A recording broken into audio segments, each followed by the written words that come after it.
Hello all, मैं mister P. क्या कभी आपने सोचा है कि जापान के लोग 100 से अधिक क्यों जीते हैं? उनकी आयु भला ऐसे लंबे कैसे हो सकता है?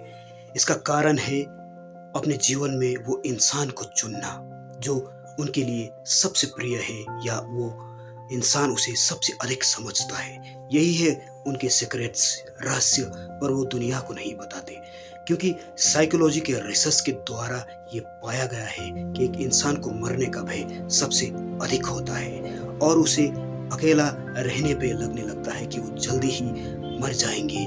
और इसे हेरिडिटिकल कंडीशंस, साइकोलॉजी का वो ट्रॉमा कहते हैं जिसे हर कोई नहीं समझ सकता, पर जापान के लोगों को ये पता है। इसलिए वो अपने जीवन में सिर्फ उसी इंसान को चुनते हैं जो उन्हें समझ सकते हो, जिनके साथ वो हमेशा खुश रह सकते हो। क्योंकि जीवन का सच्चा अर्थ यही होता है कि आप हर कंडीशन, हर अवस्था में अपने साथी के साथ में कम से कम हंस सको, वो सारी बातें उनके साथ शेयर कर सको जो आप किसी और के साथ शेयर नहीं कर सकते। इसे साइकोलॉजी में फियर ऑफ अटैचमेंट भी कहते हैं। तभी तो हम एक दूसरे के प्रति आकर्षित होते हैं, पर हमें ये ज्ञान नहीं है कि साथी की तलाश कैसे करें और जिंदगी को खुशनुमा बनाने के लिए हमें किस किस आधार पे, कैसे कैसी अवस्था में, कौन सी परिस्थितियां में उस इंसान की वो साइकोलॉजिकल कंडीशंस को चुनना है जो हमें अत्यंत अनिवार्य है। आइए समझते हैं कि एक साथी में सबसे अधिक हमें क्या तलाशने की जरूरत है।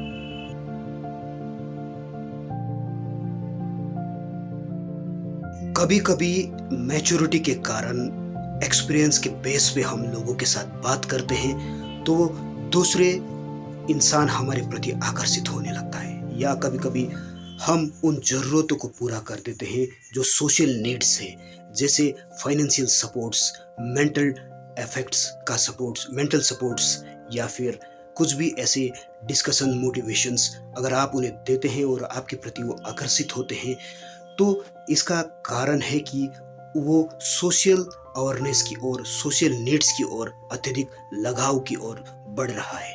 पर यह भी साथी को चुनने की सही दिशा नहीं है, क्योंकि वो सिर्फ एक सोशल नीड्स है जो आपके जरिए फुलफिल हो रहा है, तभी वो आकर्षित हो रहा है। इसलिए कभी कभी ऐसे कंडीशंस में कोई आपकी तरफ आकर्षित होता है तो ये ना सोचे कि वो मोहब्बत है, प्यार है, या एक ऐसी बंधन है जिसके सहारे आप ताउम्र जी सकते हैं, पर वो सिर्फ एक सोशल नीड्स को फुलफिल करने की वजह से आई हुई अट्रैक्शंस हैं। कभी भी ऐसी परिस्थितियों में प्यार में ना पड़े, कभी भी ऐसी अवस्था में उस इंसान को अपना साथी ना समझे।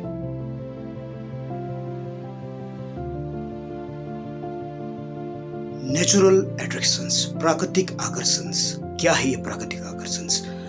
कभी कभी हम खूबसूरत चेहरे को देख के आकर्षित हो जाते हैं। ये ह्यूमन साइकोलॉजी है कि एक एवरेज लोगों को देखकर और एक खूबसूरत लोगों को देखकर एक अलग सी केमिकल हमारे मस्तिष्क में रिलीज होता है, जिसके जरिए हम उस इंसान पे अत्यधिक आकर्षित होते हैं जो दिखने में एवरेज से ज़्यादा हो।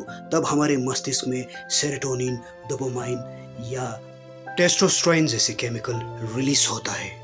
उसके कारण हमें लगने लगता है कि वही हमारे जीवन के सबसे महत्वपूर्ण हिस्सा, महत्वपूर्ण इंसानों में से एक है, वह भी अटैचमेंट का एक हिस्सा है। इसलिए कभी भी किसी खूबसूरत इंसान के प्रति अगर आपकी आकर्षण अत्यधिक हो तो ये ना सोचे कि वही आपके जीवन के सबसे बेहतरीन साथी बन सकता है।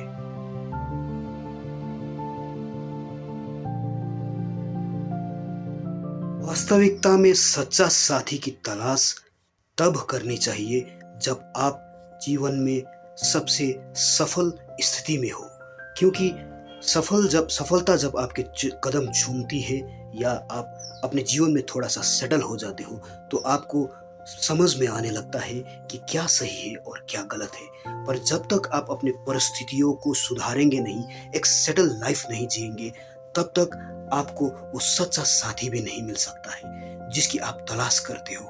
क्योंकि एक सेटल इंसान, एक मैच्योर इंसान की मेंटालिटी ये जान सकता है कि अब उनके जीवन में आवश्यकताएं कितनी है और उन्हें किस आधार पे फुलफिल करना है।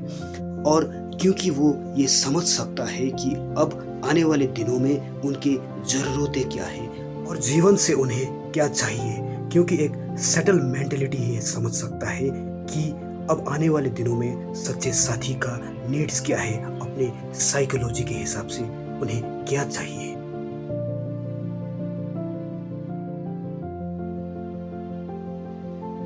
वास्तविकता में love at first sight conditions या सिचुएशंस जैसे राह पे तलाशे गए साथी आपको कभी खुश नहीं कर सकते। क्योंकि जिंदगी में सबसे जरूरी होता है हमें प्लान करना चाहिए हर चीज का।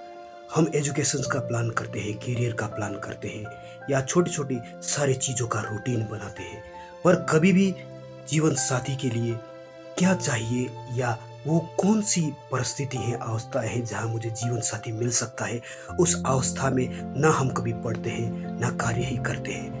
इसलिए जरूरी है कि खुद के चरित्र का ज्ञान होना, साइकोलॉजी का किताबें पढ़िए और खुद के चरित्र के अनुसार उस व्यक्ति को ढूंढिए जो आपके चरित्र के समान हो।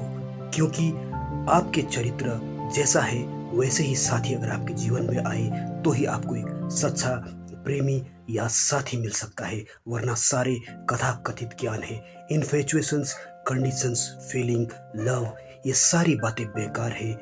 जब तक आप अपने चरित्र का ज्ञान करके ह्यूमन साइकोलॉजी को समझे बगैर साथी की तलाश करते हैं तब वो साथी नहीं बस एक शत्रु होता है।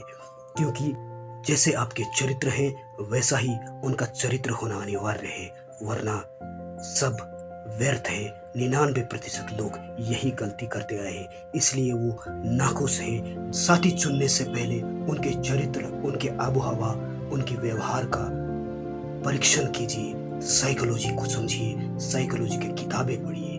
यही आपको एक सच्चा साथी दिला सकता है। आपके चरित्र के समान अगर वो साथी हो तो वो साथी है, वरना महज एक शत्रु। सोचिएगा जरूर।